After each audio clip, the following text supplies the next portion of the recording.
সাবধান, আল্লাহর জমিনে আমাদের ব্যক্তি জীবন, পারিবারিক জীবন, রাষ্ট্রীয় জীবন, আন্তর্জাতিক জীবন আমাদের চলতে হবে আল্লাহর হুকুমে এবং আখির নবী মুহাম্মদুর রাসূলুল্লাহ সাল্লাল্লাহু আলাইহি ওয়াসাল্লামের আদর্শ মতো আমাদের জীবন যাপন করতে হবে। আল্লাহ পাক রব্বুল আলামিন বলেন, ইয়া আইয়ুহাল্লাযীনা আমানু মা লাকুম ইযা ক্বিলা লাকুম ফিরু ফি সাবিলিল্লাহ ইসসাকালতুম ইলাল আরদি আরাদিতুম বিল হায়াতিদ দুনিয়া মিনাল আখিরাতি ফামা মাতাউল হায়াতিদ দুনিয়া ফিল আখিরাতি ইল্লা কলিল ইল্লা তাওফিরু ইউআযিবুকুম আযাবান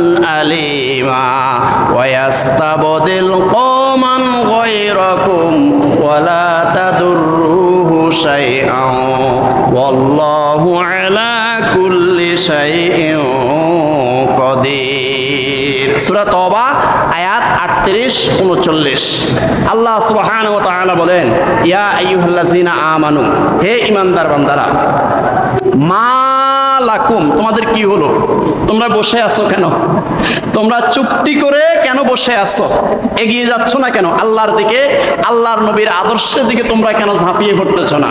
মা লাকুম ইজা কিলা লাকুম ফিরু ফি সাবিলিল্লাহ, যখন তোমাদেরকে আল্লাহর রাস্তায় আহ্বান করে, যখন তোমাদেরকে নবীর আদর্শের দিকে আহ্বান করে, যখন তোমাদেরকে বলা হয় নবীর আদর্শ বাস্তবায়ন করার জন্য এগিয়ে আসো, ইসসাকালতুম ইলাল আরদে, জমিনের মধ্যে তোমরা আঠার মতো লেগে থাকো, একদম তোমাদের পাছাগুলাকে জমিনের মধ্যে আঠার মতো তোমরা লেগে থাকো। ইসসাকালতুম ইলাল আরদে আরাদিতুম বিল হায়াতিদ দুনিয়া মিনাল আখিরাতে, এই দুনিয়ার এই সম্পদের প্রতি তোমরা কি সন্তুষ্ট হয়ে গেছো?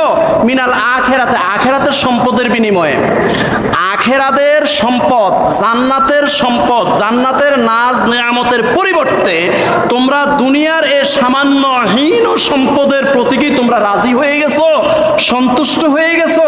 আরাদিতুম বিল হায়াতিদ দুনিয়া মিনাল আখিরাতে পামা মাতাউল হায়াতিদ দুনিয়া ফিল আখিরাতি ইল্লা কলিল। না বান্দারা, এই বান্দারা, খবরদার, খবরদার, আখিরাতের যে জান্নাত, সেই জান্নাতের সম্পদের তুলনায় সমগ্র